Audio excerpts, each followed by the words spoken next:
Épître de Paul aux Romains, chapitre 13. Que toute personne soit soumise aux autorités supérieures, car il n'y a point d'autorité qui ne vienne de Dieu. Et les autorités qui existent ont été instituées de Dieu. C'est pourquoi celui qui s'oppose à l'autorité résiste à l'ordre que Dieu a établi.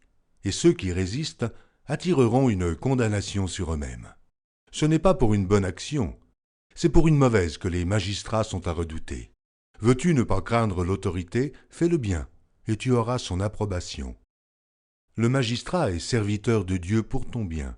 Mais si tu fais le mal, crains, car ce n'est pas en vain qu'il porte l'épée, étant serviteur de Dieu pour exercer la vengeance et punir celui qui fait le mal.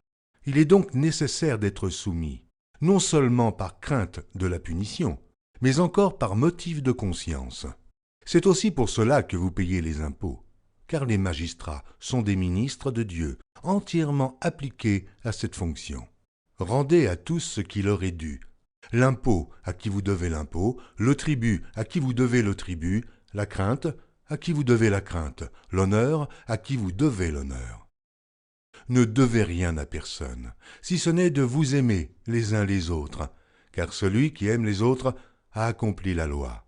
En effet, les commandements, tu ne commettras point d'adultère, tu ne tueras point, tu ne déroberas point, tu ne convoiteras point, et ce qu'il peut encore y avoir se résume dans cette parole.